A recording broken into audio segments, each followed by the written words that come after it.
One, go big or go home. Ja Morant is a 2022 NBA MVP. I mean, arguably, he is the most electric player in the NBA right now. All right. Big chill. Go home. I can name 3 players right now, and it's not LeBron James. Shock Who naman. I Grabe na ba? have ahead of him. All right, go. Who are they? Nikola Jokic, Joel Embiid, and even might consider DeMar DeRozan over Ja Morant. So those are my 3. Big words Isaac. from the Big Chill. Oh my goodness. You see, it's stakes like that get Jello Vito haters eh. Pero alam mo, I actually think that go home rin ako dito with Ja Morant. But it's not as big a gap that maybe you'd suggest. Kasi I think that he's the key guy elevating the Memphis Grizzlies to 3rd in the West, and I factor in winning as well eh. Pero syempre, para sa akin, I think you missed one key guy, and that's Steph Curry, because people forget individually just how great his numbers are so far and where the Warriors still are at the moment. Syempre, not their greatest run of games so far in the past few weeks, but still one of the top guys in my mind, Isaac. So, let's see whether or not any of your guys gets it, or maybe some of the guys I mentioned do get it. All right, Bill, let's move on. Interesting start we have, gentlemen. Anyway, the second one, the Lakers, recently waived their backup big man, DeAndre Jordan, to sign DJ Augustin, who was also waived by the Rockets earlier this month. Given this, go big or go home, DJ Augustin is the answer to the Lakers' problem.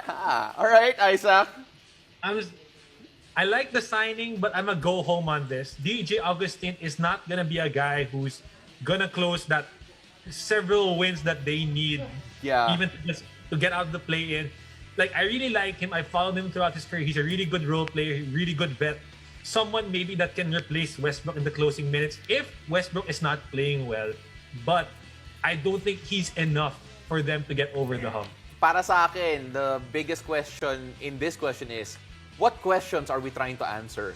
Are we looking for a guy that can take them over the hump and put them in a playoff contention to the point na wala sila sa play-in? Or are we looking for a more stable answer at the guard position to close games, or someone with a steadier hand compared to, let's say, a Russell Westbrook? Kung yan yung sagot, kung yan yung tanong rather, go big ako, because he can actually fill in the gaps that they have lacked so far in the stretch of games. But I go home on the idea that he will make a big difference down the stretch in terms of playoff seeding and in terms of playoff games in the future. I think fair naman yan, Isaac, di ba? That's fair, that's fair. Okay, yeah. See? You see, I had to make good Okay points, naman, Bill. sige. Okay naman. All right, moving on, you guys. The Nuggets.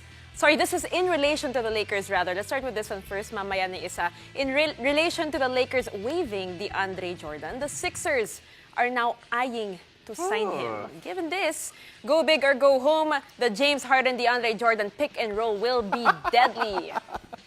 I think I go big on this. What? Okay. We saw. I think what we saw in the Lakers was washed up DeAndre Jordan, but what we know about him, he's a high energy player, very athletic player, big guy who can rim run, and he will primarily serve as Joel Embiid's backup. Let's be real, he's gonna serve as Joel Embiid's backup. So now James Harden has another tool who he can play with. Especially, we've seen how deadly James Harden is with Clint Capella, even DeAndre Jordan, Nick Claxton, and over the years with a rim runner as a threat. I am going home on this simply because, look, DeAndre Jordan, he's a great a player, that you're going to use when an emergency is needed. Like, for example, there's an injury that happens, or he has to fill in a certain need at a certain stretch of the game. Pero I don't think that he will play enough given yung depth ng team na yun. Well, given how they're playing so far, I don't think he'll play enough to actually make a huge impact or a very noticeable impact in the way the Sixers play. Of course, this could be wrong, but at least on paper, based on what we've seen so far, he has yet to prove anything different than what he's shown in LA in the past few weeks and months. So, para sa akin, go home ako doon. Bill. All right, now we move on to the fourth. The Nuggets are optimistic that Jamal Murray, who tore his left ACL last April, and Michael Porter Jr., who underwent his 3rd back surgery in late November, will be back by the playoffs. So, go big or go home. The Nuggets can reach the conference finals with a healthy Jamal Murray and MPJ. I know Pao is a go home on this because he wants his Utah Jazz. Yeah, to be yeah, yeah. Okay, go on. But I'm a go big on this because we saw what a healthy Jamal, even just a healthy Jamal, can do with Nikola Jokic. Yeah. Nikola Jokic has kept the boat afloat for most of the year with a team that's for the most part underwhelmed. But let's be real. But having his number 2 back and even Michael Porter Jr. good potential if they can get everything clicking, be a Western Conference. Because when you get to the playoff, it's all about matchup. It's all about who plays the best. It doesn't matter. Seedings are thrown out the window. So maybe the Nuggets can beat one of these upper seeded teams. I honestly feel na... Okay, Isaac, grain of salt, all right? I'm a Utah fan who's been burned by Jamal Murray. And I personally am go home on this simply because even if they do get healthy and do get to playing, I don't believe that they're going to be at the peak of their powers come playoff time. And even if they were relatively close to what they can do offensively, hindi pa rin sinasagot ni MPJ yung mga issues niya defensively. And he has been hunted over and over again. And the way that the Denver Nuggets are constructed this year, yung mga key other pieces nila, rotation-wise, they're not as great as defenders as they were a couple of seasons ago or a season ago even. Kaya I think that might be something to look out for. I'm also a hater of the Denver Nuggets because of what they've done to my Jazz. But again, grain of salt, I still think though those points in particular do stand. All right, but let's see whether or not my Jazz go home earlier. Anyway, all right, Bill, let's move fingers on. Crossed na si Fingers Pao. crossed na ako. Anyway, the last one, you guys, Victor Oladipo could make his season debut with Miami by the second week of March. And, lots of fans are excited about this because he only played 4 games last season. So they really want to see what he can bring to the table. Now, go big or go home. The Heat can reach the conference finals with a healthy Victor Oladipo.